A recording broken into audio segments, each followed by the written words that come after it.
Cole Morrison gripped the heavy bag, his knuckles white against the worn leather. The rhythmic thuds of fists hitting canvas echoed through Phoenix Security's training room. Each impact carried the weight of memories he would rather forget: a father's drunken rage, a mother's empty bedroom, years of learning to survive alone. "Hey, boss." Jake, one of his newer instructors, called from the doorway. "That new guy's here for the advanced combat course evaluation." Cole released the bag, unwrapping the tape from his hands. "Send him in." The man who walked through the door carried himself like a fighter, balanced, aware, ready. His easy smile contrasted with the calculating look in his eyes as he scanned the room. "Ryan Cooper," he introduced himself, extending his hand. "Heard good things about your program." Cole's grip was firm, professional. "Let's see if you live up to your reputation. Word is you're undefeated in the underground circuit." Ryan's grin widened. 15-0. But there's always more to learn. They circled each other on the mats, testing defenses. Ryan's style was unconventional, explosive bursts mixed with fluid movement. Cole caught a wild hook, countered with a sweep that should have dropped his opponent. Instead, Ryan rolled with the momentum, transitioning into a lightning-fast combination that forced Cole to step back. "Not bad," Cole admitted, resetting his stance. "Where'd you train?" "Life," Ryan answered, moving in again. "Started in juvie. Refined it on the streets.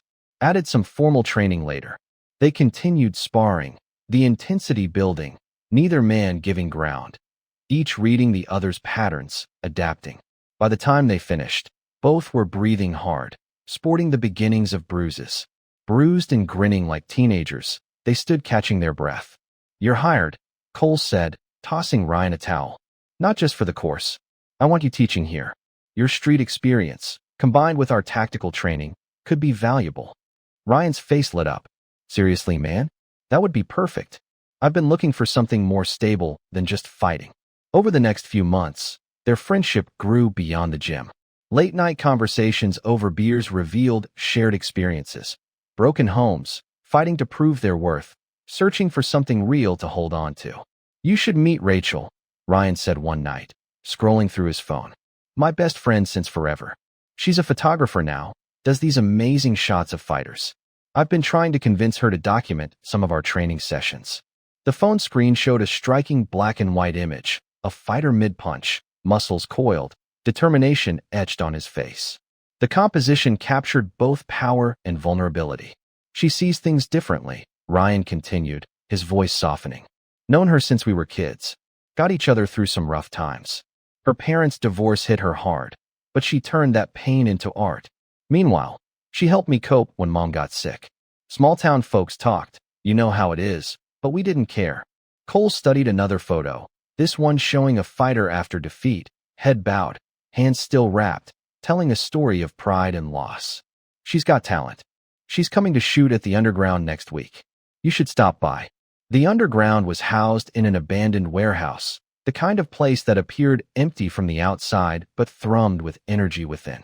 Cole arrived early, watching the crowd filter in. Fighters, trainers, the regular mix of excitement seekers and betting men. He spotted her immediately.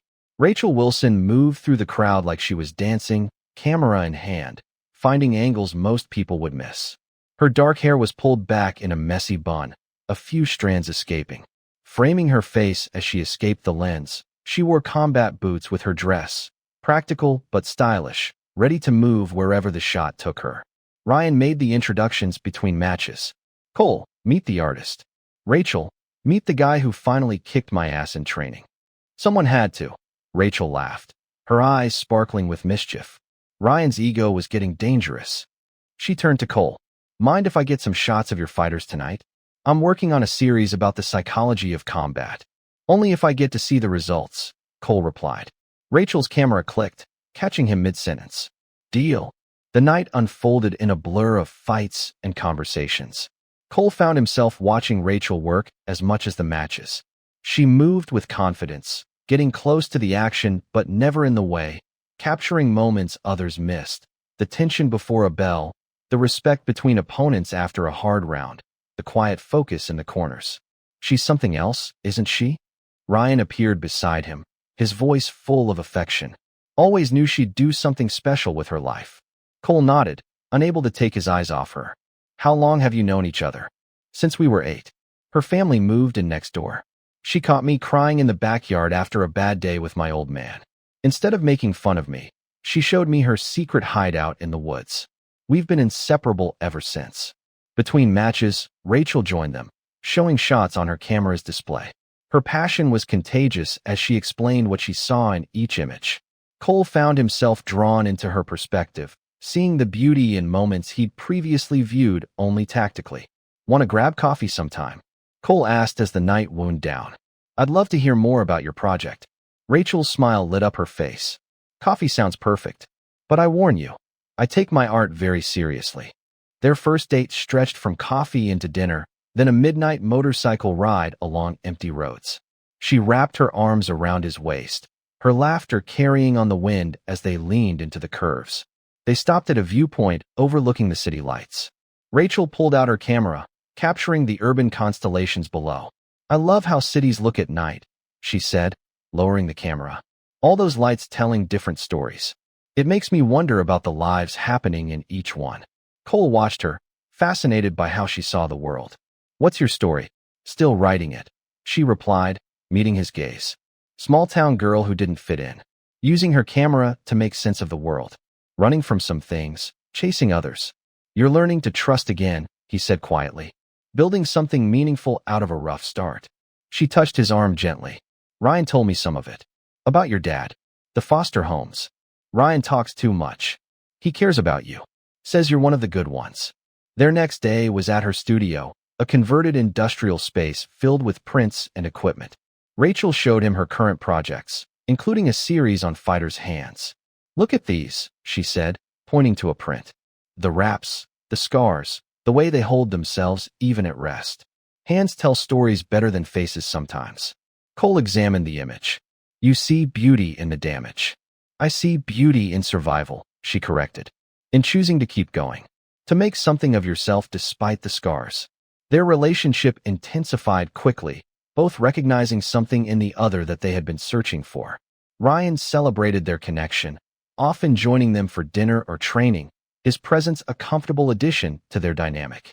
Through Rachel, they met Marina and Jack Walsh.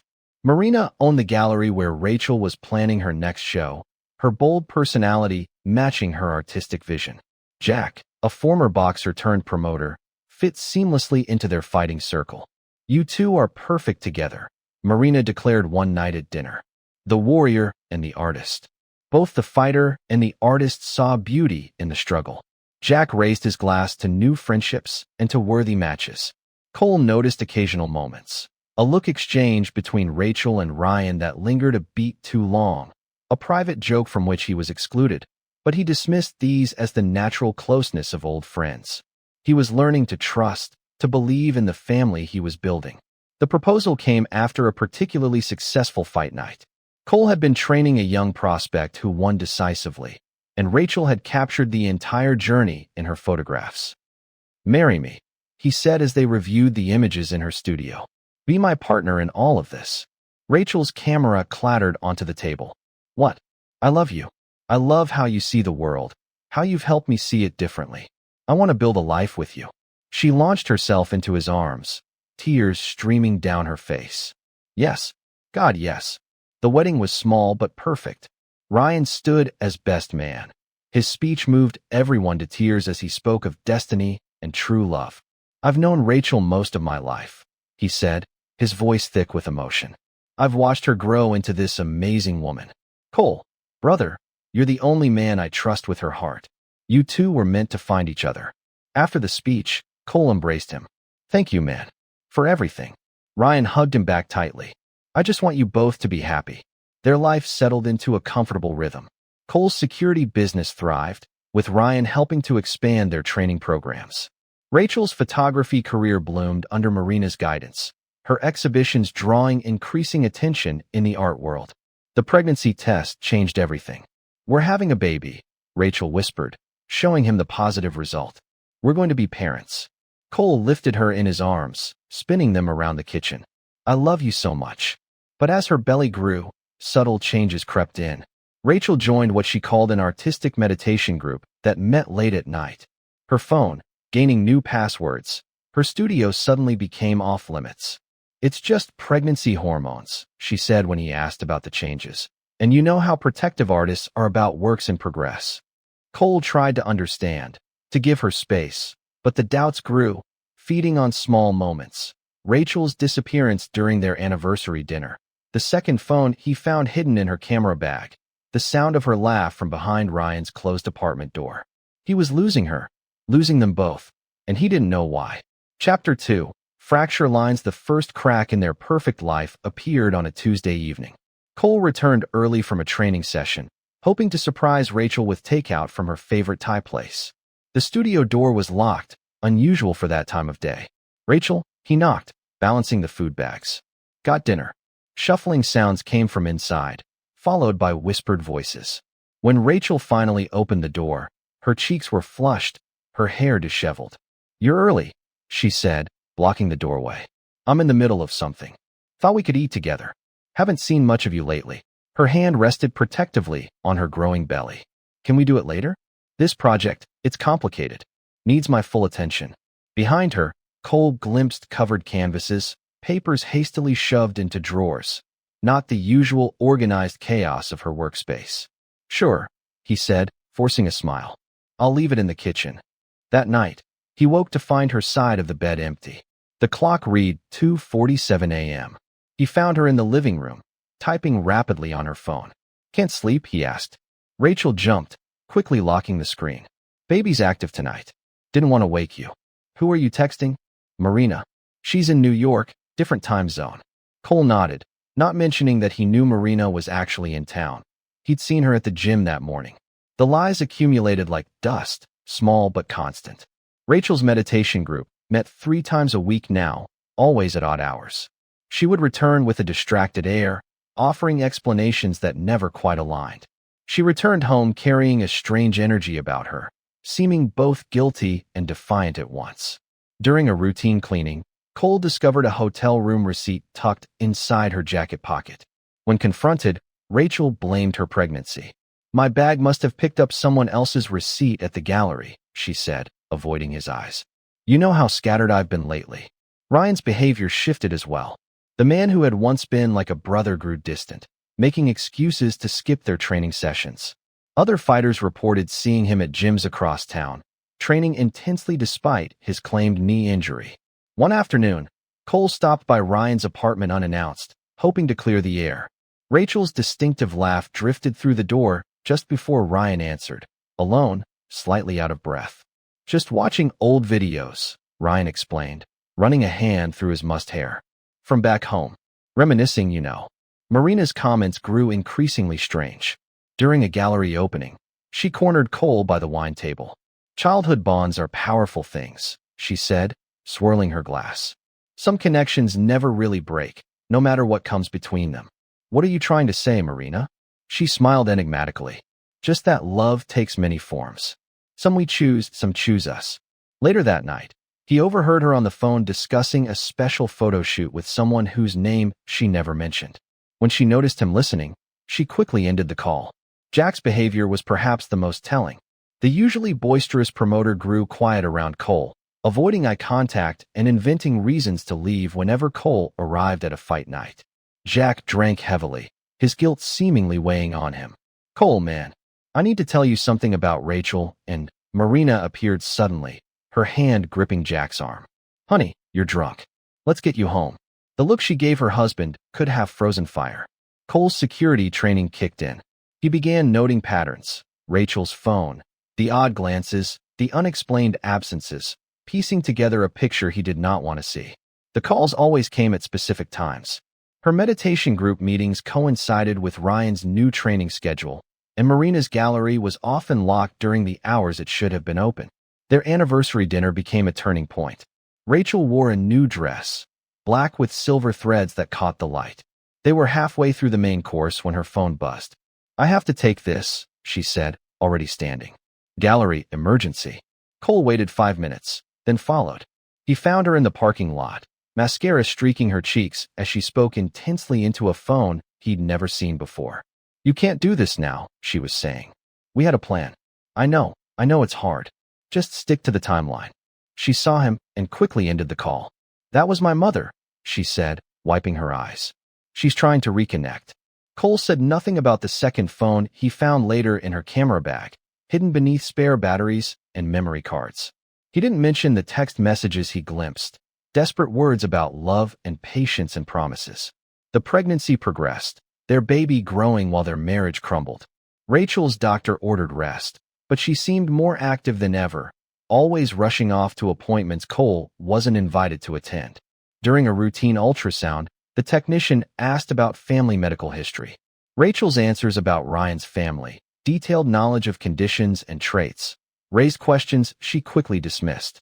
"We grew up together," she explained. "Practically siblings.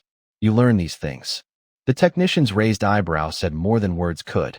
One night, unable to sleep, Cole found Rachel's journal in her studio. He stood for a long time staring at it, fighting between respect for her privacy and the need to know. In the end, he left it unopened, clinging to the last threads of trust. Marina's gallery became a source of constant tension. Rachel spent more time there than at home, claiming she was preparing for a major show. But when Cole during these supposed planning sessions, the gallery was dark, mail piling up outside. "She's probably at the secondary location," Marina said when he asked. "We're expanding, you know. Very exciting times." The secondary location, Cole discovered, did not exist. Ryan's apartment became another mystery. Deliveries arrived. Art supplies, camera equipment, things Rachel would use. When questioned, Ryan shrugged it off. "Just storing some stuff for her," he said. "Her studio is getting crowded with the baby coming." But Cole had been to the studio. It was emptier than ever, as if Rachel was gradually moving her life elsewhere. The final month of pregnancy brought new complications. Rachel's doctor prescribed bed rest, but she seemed more agitated than ever. Her phone buzzed constantly with messages she would hide from Cole's view. "Just the mommy group," she'd say, sharing pregnancy stories. But Cole saw the names when notifications popped up. Ryan's messages coming under different aliases, Marina coordinating something called Operation Freedom. The night everything fell apart started normally enough. They were having dinner, or rather, Cole was eating while Rachel texted under the table, when she suddenly doubled over, her phone clattering to the floor. Chapter 3. The Shattering Cole. Rachel's voice cracked with panic. "The baby. Something's wrong." He rushed to her side, helping her up. Her phone screen lit up with an incoming call from Gallery, Ryan's latest alias. "We need to get you to the hospital," Cole said, grabbing their pre-packed hospital bag. Rachel clutched her belly with one hand, the phone with the other. Her fingers flew across the screen as Cole helped her to the car. The message thread caught his eye. "It's time," followed by a string of responses he couldn't quite read. The drive to the hospital was tense. Rachel alternated between groans of pain and rapid texting, her face illuminated by the phone's blue glow. "Who are you messaging?" Cole asked. Struggling to maintain a neutral tone, Marina spoke. Rachel interjected quickly. "She's alerting the gallery staff. She had an installation scheduled for next week." Another lie. Cole had seen Marina and Jack boarding a flight to Los Angeles that morning for a fighting event. The woman had even waved to him across the terminal. They pulled into the hospital parking lot.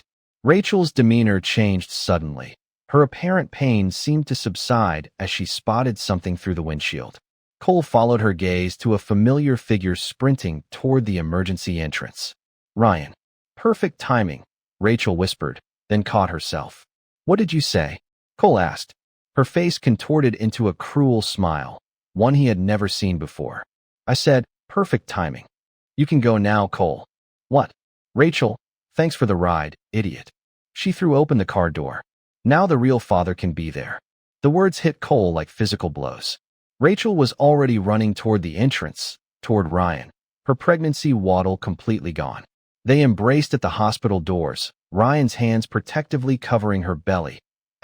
Their baby. Cole sat frozen in the driver's seat, watching the scene unfold like a nightmare. Marina appeared from somewhere, her smirk visible even at this distance. She had never left for Los Angeles. Another piece of their elaborate deception. His phone buzzed. A message from Rachel. Ryan and I never stopped loving each other. You were just a safe option while we got our lives together. Thanks for the stability, though. Another message followed, this one from Ryan. asterisk, she was always mine. We needed someone with resources, respect in the community. You were perfect. So desperate for family, you never saw what was right in front of you. Asterisk. Cole's hand tightened on the steering wheel until his knuckles went white. The past 2 years played through his mind.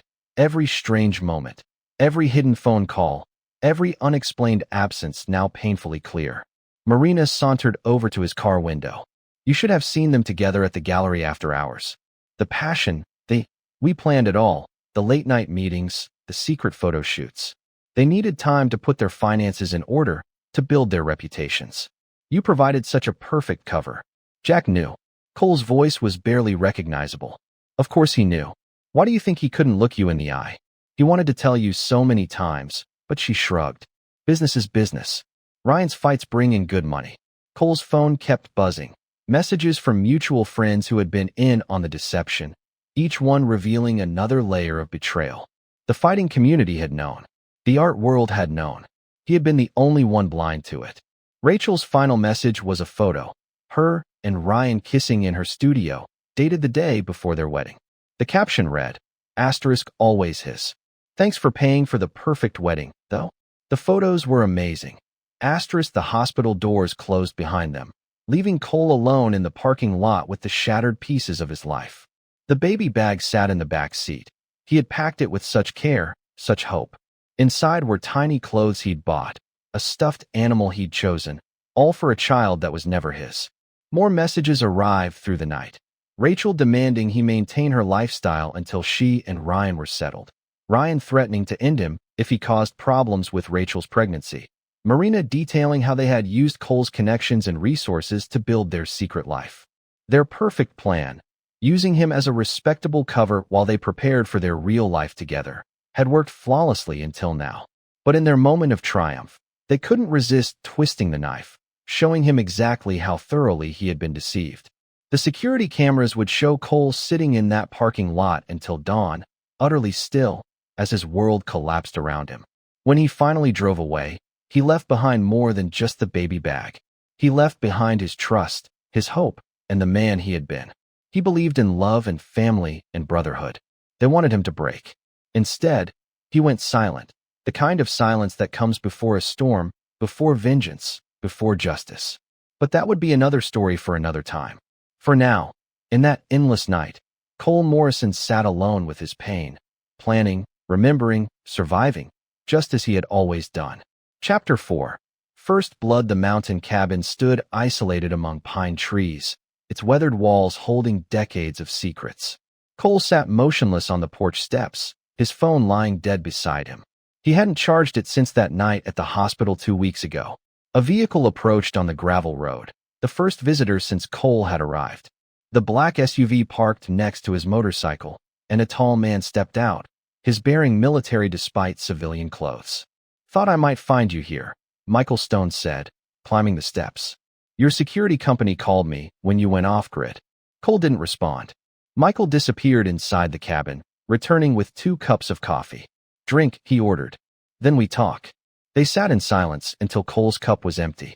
Michael had trained him years ago, when Cole was a broken teenager looking for direction. The man had become more than a mentor. He had shown Cole how to transform pain into power. Tell me, Michael said simply. Cole's voice was raw from disuse. My wife. My best friend. They used me. Built their life with my money, my connections. Made me a joke. Michael nodded. And now I want to destroy them. No, Michael's voice cut like steel. That's not what you want. Destruction is easy. Amateur. You want justice. That takes strategy. A new voice joined them. And strategy is where I come in. A woman emerged from the SUV, lean, sharp-featured, with calculating eyes. Michael made the introduction. Cole Morrison, meet Vanessa Knight, former psychological operations specialist. She owes me a favor. Several favors. Vanessa corrected, studying Cole. Michael saved my life in Belgrade. Now, tell me about your wife and your friend, their weaknesses, their dreams, their fears. Over the next days, they planned. Cole detailed everything.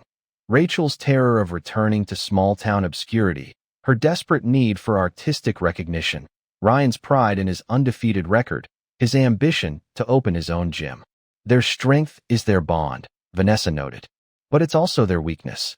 They betrayed you together, they'll fall together. Michael brought out maps, documents, files. Your security company gives you resources. Your fighting background gives you influence. We use both. The plan took shape. Not revenge, but justice. Not destruction, but dismantling. Your first move needs to be unexpected, Vanessa advised. Something that shows strength while making them vulnerable. Cole thought of their house, the home he'd built for Rachel, filled with her art and secrets. I know what to do. The women's shelter director couldn't believe the offer. The entire house, as a donation, with one condition. Cole specified. The darkroom studio remains sealed. For now. The media loved the story. Local business owner donates luxury home to charity following separation. Rachel's panic calls began within hours. My darkroom, my private work. You can't do this, Cole. He let them ring unanswered. He could picture her desperation. The love letters hidden in equipment cases, the secret photos with Ryan tucked behind developing trays. Her most precious memories, locked away just out of reach. At Phoenix Security, Cole implemented the next phase. He gathered his top trainers, fighters he personally mentored. I need you to study these videos, he told them, playing footage of Ryan's fights. Learn his patterns, his tells, his weaknesses. Each of you will train someone specifically to beat him. Why not fight him yourself? Jake, his senior instructor, asked. Because this isn't about me. It's about justice. Vanessa's expertise proved invaluable. She understood the psychology of pressure points, how to exploit them. Rachel's greatest fear was irrelevance. More than anything else, she dreaded it. She observed this in herself as she reviewed a photograph for social media. She had built her reputation on capturing raw emotion and authentic moments. But what would happen if people began to question that very authenticity? Cole remembered Rachel's obsession with her artistic credibility. If it were undermined, she would unravel completely. And Ryan, his fighting career was built upon his undefeated record. Take that away, and you took away his future. The plan accelerated. Cole's fighters began appearing at underground matches, challenging Ryan's dominance. Each one was trained specifically to exploit the flaws Cole had observed during their years of friendship. Meanwhile, whispers spread through the art community. Questions about Rachel's work, her integrity, her authenticity. Carefully planted doubts grew like poison vines. Michael watched Cole's transformation with approval. You're thinking clearly now? Strategic. I learned from the best, Cole replied. Vanessa joined them, laptop open. Rachel's latest show just got canceled. Apparently, the gallery owner heard rumors about her complicated personal situation and decided to avoid controversy. How did she take it? According to my sources, she threw a tantrum. Accused Ryan of not supporting her career enough. Their perfect plan is showing cracks. Cole nodded. The pieces were moving. Justice was patient, but it was coming. Chapter 5. Deeper Wounds. The art gallery opening buzzed with whispered conversations. Rachel's name rippled through the crowd, accompanied by sidelong glances and knowing smirks. Did you hear? Her whole series on loyalty, while she was betraying her husband. Can we trust any of her work? Marina Walsh observed the gossip spreading with growing unease. Her own reputation was tangled with Rachel's now.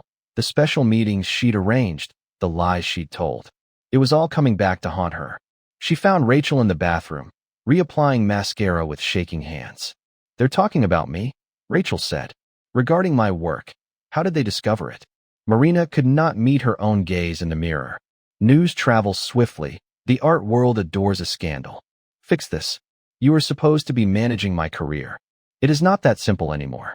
Collectors are growing nervous. They are questioning everything. Your authenticity, your vision. Rachel gripped the edge of the sink. I need this exhibition to succeed. Ryan's fights are no longer bringing in enough money. Since she had not finished the thought, the implication lingered. Ryan's recent losses had stunned the fighting community. 3 matches, 3 defeats. Each opponent seemingly crafted to exploit his weaknesses. Across the city, Ryan confronted another challenger. The young fighter moved like a mirror image of him, anticipating each combination, finding gaps in his defense that no one should have known existed. In his corner, Jack Walsh observed with mounting concern. Something is off, kid.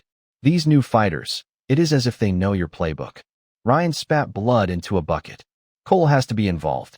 He is behind this. Perhaps, but he is not the one throwing the punches. You are becoming careless, distracted. The unspoken truth hung between them. Ryan's focus was divided, split between fighting, Rachel's growing desperation, and the burden of their choices. The referee called time. Ryan rose, attempting to shake off his doubts. His opponent smiled. Young, hungry, trained to dismantle him. The end arrived more swiftly than anyone anticipated. A combination Ryan had employed countless times was turned against him. His own momentum was used to bring him down. The crowd's reaction told the entire story. Another loss, another fracture in his reputation. Later that evening, Jack sat alone in his office, a glass of whiskey in hand. The guilt he had carried since that night at the hospital had become intolerable. Cole found him there, entering without knocking. "How long have you known?" Cole asked quietly. Jack could not bring himself to look at him. "From the beginning. They approached me before your wedding. They needed someone to arrange their meetings, to warn them if you grew suspicious. And you agreed?" Ryan was my finest fighter, Rachel. She possesses a particular talent for making others believe in her dreams. Jack withdrew his phone, unlocking it with trembling fingers. "Here, everything. Their messages, their plans. They selected you because you were stable, successful, the perfect cover while they built their escape fund." Cole accepted the phone, his face expressionless. "Why tell me now?" "Because this isn't what I signed up for. They're not who I thought they were. Rachel has been manipulating Ryan as much as anyone else, and he's too blind to see it. The evidence was damning. Messages spanning years, plotting each step of their deception. Rachel's calculated moves, using both men for her own purposes. Ryan's growing obsession, mistaking manipulation for love. Cole pocketed the phone. "Thank you, Jack. What are you going to do?" "Let justice take its course." The pregnancy complications caught everyone by surprise. Rachel's doctor ordered bed rest, but the stress was mounting. Ryan's fighting career was imploding, her art sales had dried up, and their careful plans were unraveling. "We need money," Rachel demanded during another hospital visit. "The medical bills." "I'm trying," Ryan snapped. "But these new fighters, they're different. It's like they know me better than I know myself. Try harder." This was supposed to be our perfect life. The cracks in their relationship widened. Ryan began missing appointments, making excuses about training. Rachel's phone showed notifications from other men, younger fighters seeking her artistic attention. Cole watched it all through the network he had built. Vanessa's intelligence, Michael's studies, his own fighters systematically dismantling the life Rachel and Ryan had stolen from him. "Their foundation is crumbling," Vanessa reported during a strategy session. "Rachel's insecurities are surfacing. She's reaching out to other potential supporters, not trusting Ryan anymore. And Ryan, he's spending time with that new female fighter at Southside Gym, the one you said would appeal to his nature." Cole nodded. The pieces were falling exactly where they should. Their bond was built on betrayal, and now they were learning the price of that choice. Chapter 6. Breaking points. The hospital corridor buzzed with urgent activity. Rachel's pregnancy complications had reached a critical point, requiring specialized care they could not afford. "What do you mean our insurance is denied?" Ryan demanded at the billing desk. The clerk checked her screen again. "Sir, according to our records, the policy lapsed due to non-payment 3 weeks ago." Rachel's sobs echoed from the hospital room. Their perfect plan was crumbling under the weight of reality. Ryan's fighting purses had dwindled to nothing, his reputation in tatters after 6 straight losses. Rachel's art career had stalled completely. Galleries would not return her calls. A nurse approached with paperwork. "Someone has arranged to cover all medical expenses through a private foundation." The paperwork just came through. "What foundation?" Rachel asked. "The donor wishes to remain anonymous." The charity burned worse than any revenge. Their pride, already wounded, now had to survive on unknown mercy. Later that night, Ryan faced his biggest fight yet. The arena was packed. People came to see if the former undefeated champion could save his career. His opponent was different from the others, young, disciplined, with a fighting style that seemed designed specifically to counter Ryan's every move. Unknown to Ryan, this was Cole's masterpiece, his most dedicated student, trained for months for this moment. The fight was brutal. Ryan's desperation made him sloppy.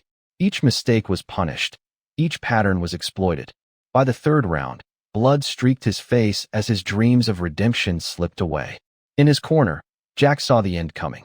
Throw in the towel, kid. Live to fight another day. I can't. Rachel needs this win. We need the money. But his body betrayed him. A perfectly timed combination, one Ryan himself had taught Cole years ago. Long ago, he was put down for the count. The loss was more than just another defeat. Promoters stopped calling, sponsors pulled out. His dream of opening his own gym evaporated as investors backed away, whispering about damaged goods and compromised integrity. Rachel watched it all from her hospital bed, her art career in similar ruins. Her phone buzzed with a message, screenshots of conversations between Ryan and a young gallery intern, full of flirtation and promises. How could you? She confronted him during his next visit. After everything we've sacrificed. Sacrificed. Ryan laughed bitterly. You mean what we stole? What we destroyed? Cole was my brother, Rachel, my best friend, and we used him like he was nothing. Don't act innocent. You wanted this as much as I did.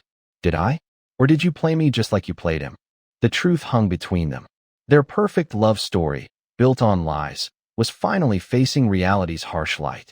Cole received regular updates on their disintegration. Vanessa's network kept him informed of each new crack in their facade. Rachel found Ryan's messages to the intern and reported them. Meanwhile, someone anonymously submitted her private pregnancy photos to that gallery show about infidelity, Marina, seeking redemption. Guilt is a powerful motivator. The photos caused a sensation in the art world. Rachel's secret documentation of her own betrayal, displayed for all to see, shattered her artistic reputation completely. Already damaged, now broken beyond repair. Jack's phone had provided the final pieces of evidence. Messages spanning years showed how Rachel and Ryan had planned everything. Choosing Cole for his stability and success, using his resources while building their escape plan. The truth is its own weapon, Michael observed as they reviewed their progress. You didn't have to destroy them. They destroyed themselves. Cole nodded. Justice had worked exactly as planned. Rachel and Ryan's perfect dream had crumbled under the weight of reality. The consequences of their own choices, their own threats from that hospital night, seemed distant now. Rachel could no longer demand that he maintain her lifestyle when her own actions had destroyed it. Ryan's warning to end Cole if he caused problems had proven empty. He had ended himself through his own decisions. The foundation paying for the baby's medical care remained anonymous. Let them live with that mystery, that debt to an unknown benefactor. It was a reminder that mercy could cut deeper than revenge. Chapter 7. House of Cards. Rachel Wilson adjusted her dress in the gallery mirror, practicing her speech for the upcoming show. Childhood Bonds was supposed to be her triumphant return to the art world, a series exploring lifelong connections and unwavering loyalty. 5 minutes until doors open, Marina called out, her voice tight with tension. The gallery walls displayed Rachel's carefully curated images, photographs spanning decades, from small-town childhood moments to recent artistic studies. Each one featured Ryan prominently, their supposed eternal bond captured in silver and light. Something's wrong, Rachel muttered, checking her phone again. Ryan should have arrived an hour ago for the preview. Marina watched her former friend with a mixture of guilt and satisfaction. Across the street, in a rival gallery, she had secretly helped arrange a very different exhibition, one about to launch. The first guests began arriving. Critics, collectors, the usual art crowd. Rachel played her part perfectly, discussing technique and emotional resonance, never noticing Marina slipping away. Ladies and gentlemen, Rachel addressed the gathering. Tonight's exhibition explores the unbreakable bonds that shape our lives. Her voice trailed off as she noticed people drifting toward the windows, pointing at the gallery across the street. Its lights had just blazed on, revealing wall-sized photographs visible even from here. Rachel's blood ran cold. The images were familiar because she was in them. In those secret moments, she had thought no one had captured her and Ryan during their affair, planning their deception, using Cole's trust for their own ends. What is this? She demanded, but Marina had vanished. The rival exhibition, titled Truth in Shadows, featured surveillance photos taken over years. Marina's revenge for being made complicit in their betrayal was complete and devastating. Guests began leaving, smartphones raised to capture both galleries' displays. Rachel's carefully constructed narrative crumbled as the real story spread through social media. Ryan finally arrived, but not to support her. He burst in, clutching papers from the boxing commission. "My license is suspended," he shouted. "And tips about taking dives. All my potential investors for the gym pulled out." Rachel barely heard him.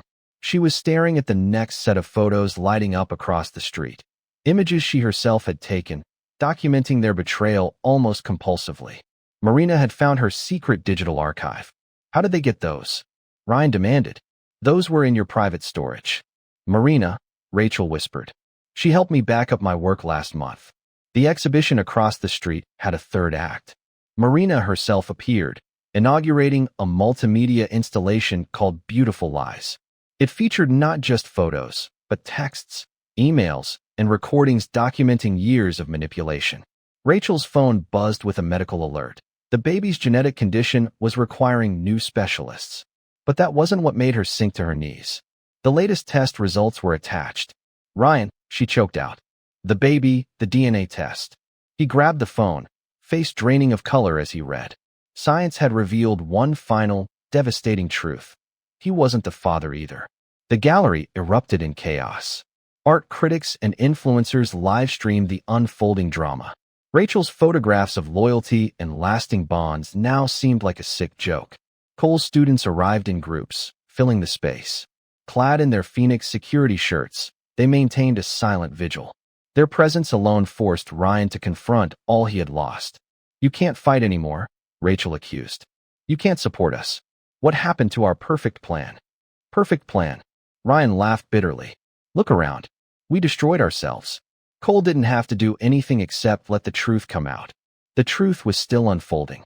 Marina's installation revealed more with each passing minute. The calculated way they had chosen Cole, the exploitation of his trust, the cruel efficiency with which they had used his resources while building their escape fund. Rachel attempted damage control, claiming artistic license and metaphorical truth. The art world wasn't buying it. Years of carefully cultivated relationships dissolved as critics and collectors distanced themselves from her toxic narrative. "My career is over," she whispered. "Our whole life is over," Ryan corrected. "And we did this to ourselves." Outside, Cole's fighting academy had become the dominant force in local martial arts. His students competed with honor and integrity, everything Ryan had sacrificed for a lie. The night ended with Rachel alone in her failed exhibition, surrounded by images of loyalty that now accused rather than celebrated. Across the street, the truth played on in an endless loop. Her own documentation of betrayal turned against her. The art world had its scandal of the year. The fighting community had its cautionary tale. And somewhere in the city, Cole Morrison continued building something genuine from the ashes of their deception. Chapter 8. Venom's touch. The evidence spread through the art world like poison. Rachel's former subjects came forward, sharing stories of how she had manipulated situations to capture her authentic moments. She engineered arguments between couples for her Love and Crisis series. One subject revealed to a prominent art blog that she created real conflicts just to photograph the aftermath. Another, the exhibition turned against her. "She told my wife I was cheating in order to obtain pictures of genuine pain for her infidelity project. We divorced before learning the truth." Rachel's phone filled with cancellations. Galleries pulled her work. Collectors demanded refunds. Universities rescinded speaking invitations. Her reputation for capturing truth became a reputation for manufacturing lies. In his apartment, Ryan found Rachel's journal hidden inside an old photo album. The pages revealed a calculated mind at work. Cole is perfect, successful, trusting, isolated enough to need family. His resources can fund our real future. While Ryan's fighting career grows, Ryan's childhood devotion makes him easy to direct. 2 men, 2 purposes, 1 goal. The journal entries turned darker as the pregnancy progressed. Ryan's becoming unstable, too possessive. Might need a backup plan. Cole's money is secure now, but Ryan's fighting career could provide long-term stability. Need to keep both options open. The final entries destroyed any illusions Ryan still held.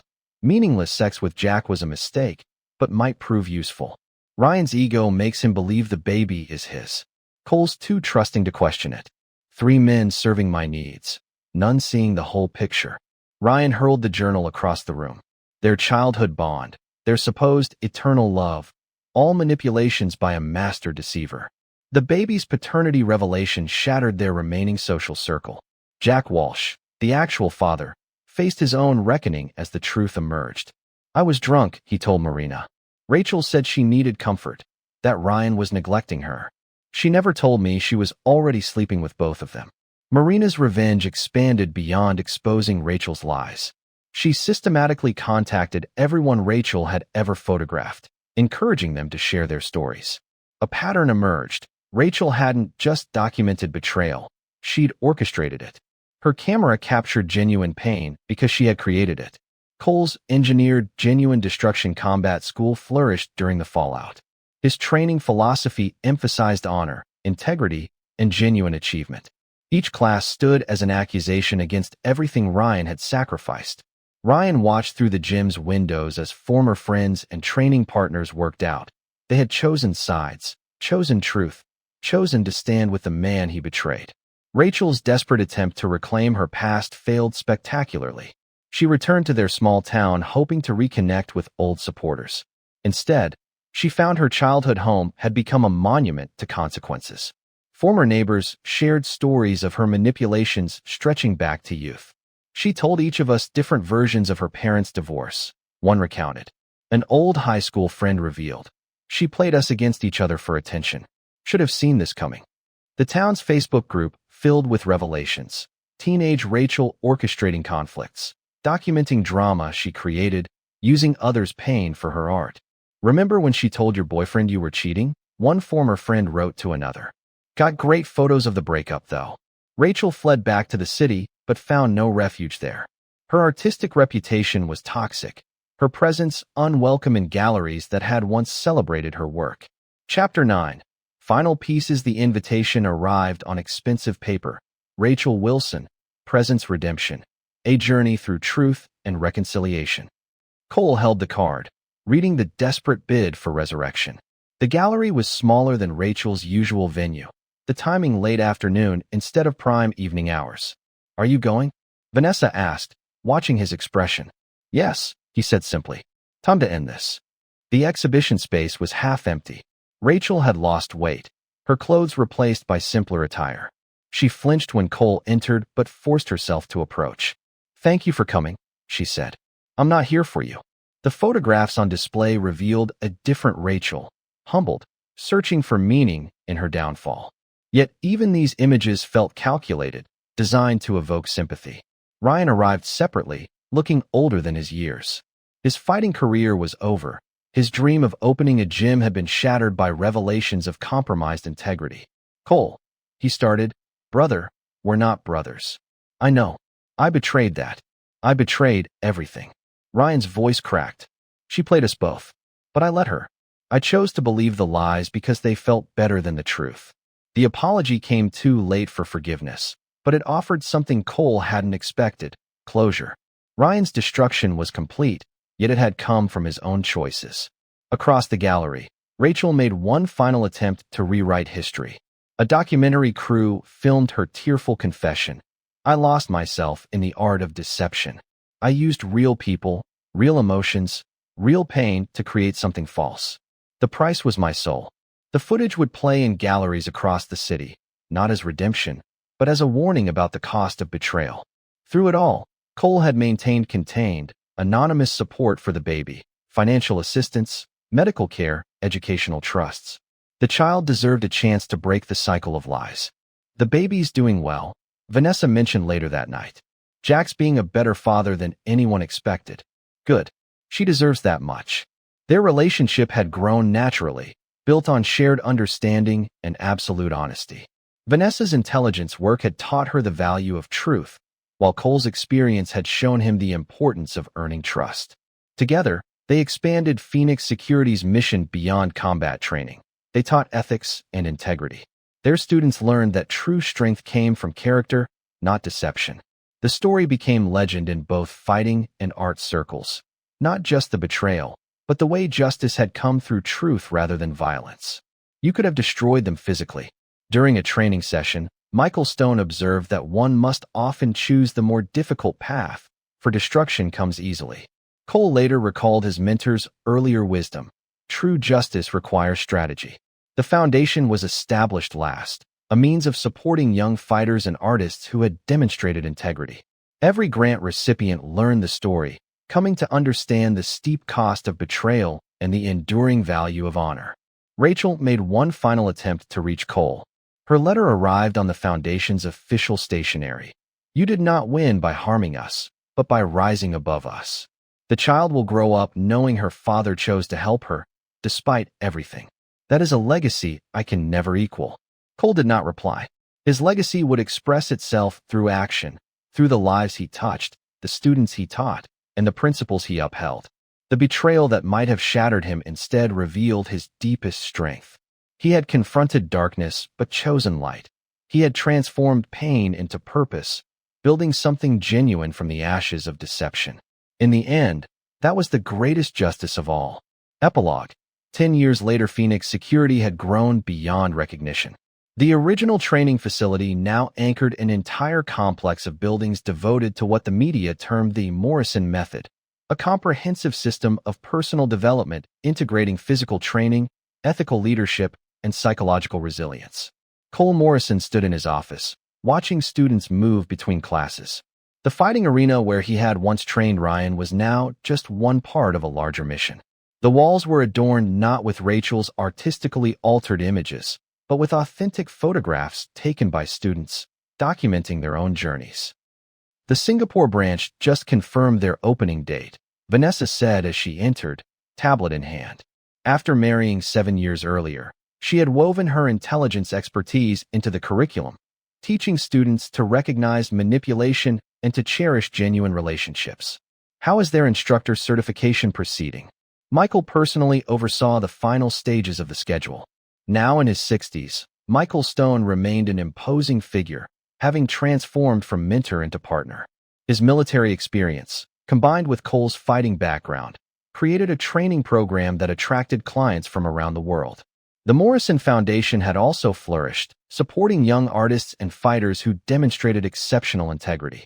Each year, they received thousands of applications, with every candidate carefully screened for the qualities Cole had learned to value most: honesty, ethical behavior, and genuine dedication to their craft. Did you see this? Vanessa held up her phone, displaying a local news article. Ryan Cooper's name caught Cole's eye. After his fighting career imploded, Ryan had hit bottom: alcohol, failed business ventures, increasingly desperate attempts to reclaim his former glory. The article detailed his latest effort, teaching basic self-defense at a small gym in their old hometown. "He's staying clean," Vanessa noted. "Working with at-risk youth. No grand ambitions, just quiet redemption." Cole nodded. He had kept tabs on his former friend through the years, not out of vindictiveness, but to ensure the lesson stuck. Ryan had finally accepted his role in his own downfall, finding purpose in helping others avoid similar mistakes. Rachel's story had taken different turns. Her attempt to rebuild her artistic career failed spectacularly, her reputation permanently tainted by revelations about her manipulative methods. She tried reinventing herself in several cities, but the art world had a long memory. The last Cole heard, she was teaching photography at a community college on the West Coast. Her course syllabi, available online, emphasized technical skills over artistic interpretation, a telling shift from her former focus on manufacturing emotional moments. Marina sent an update about the baby, Vanessa mentioned. Sarah Walsh had grown into a remarkable young woman. She excelled in both academics and athletics. This was despite the chaos surrounding her birth, or perhaps, in some way, because of it, for she had developed a strong moral compass. Jack and his new wife had provided a stable home, while Marina's occasional presence offered perspective on the complexity of human relationships.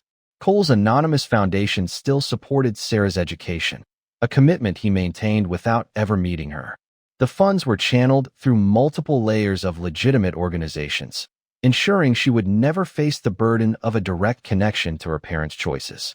Marina and Jack had divorced amicably after the truth about Sarah's parentage emerged.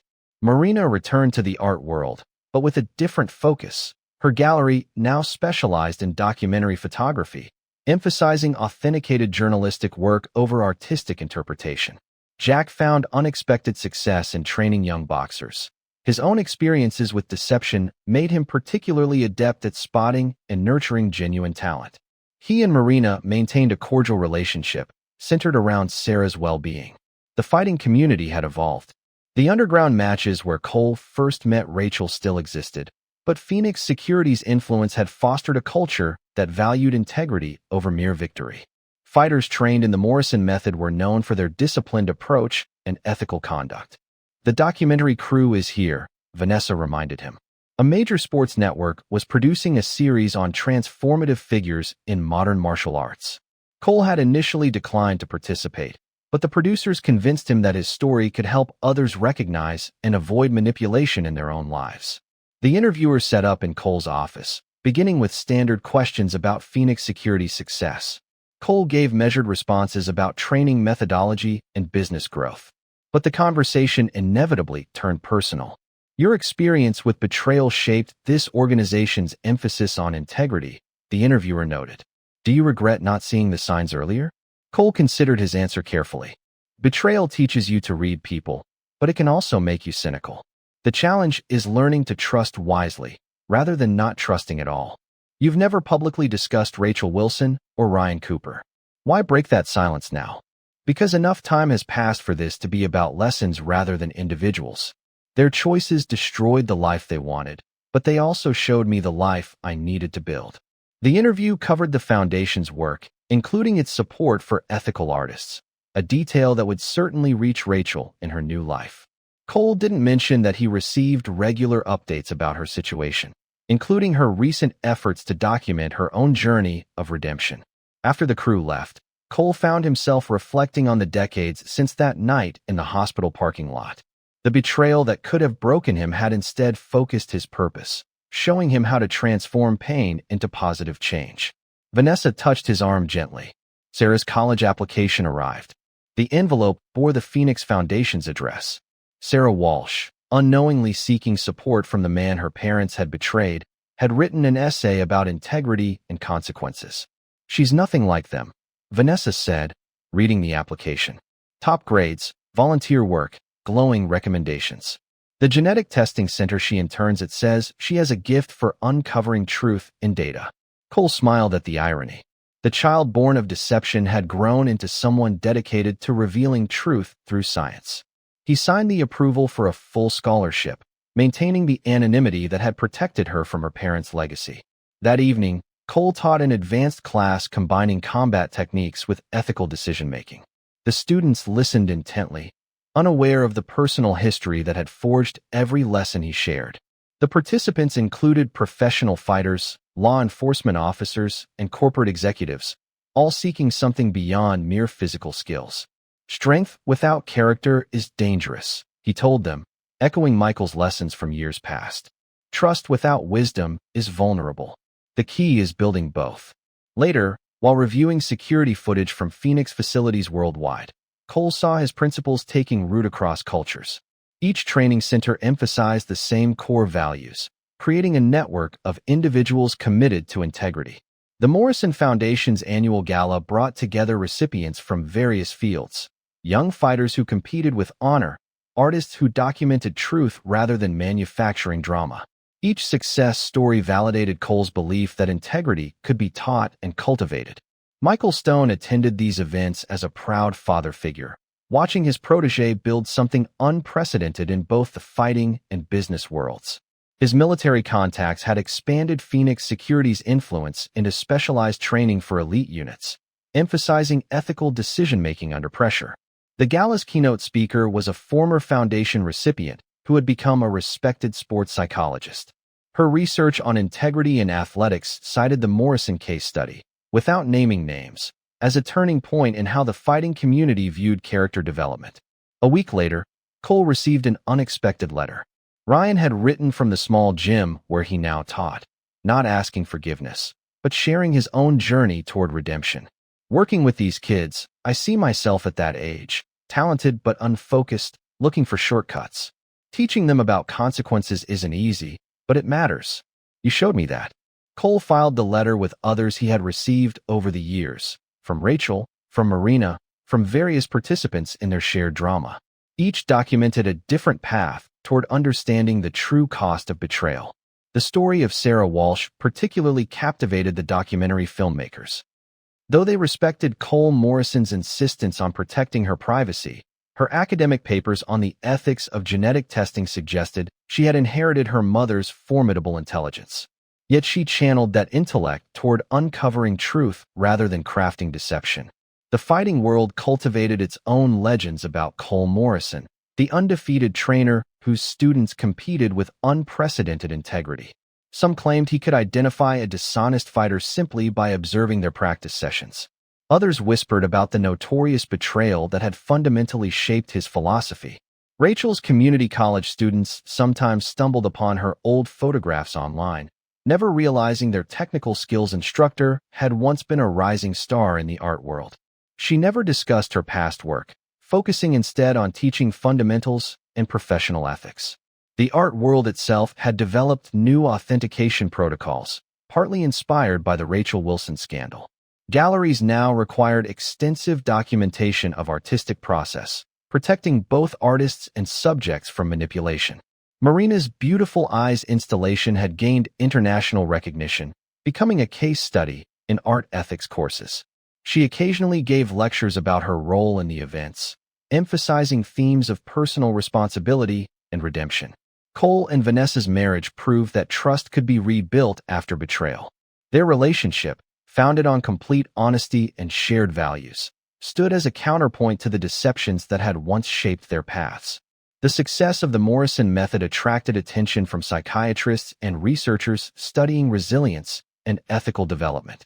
Academic papers analyzed how the program transformed trauma into strength and betrayal into wisdom. A decade had transformed a personal tragedy into a movement.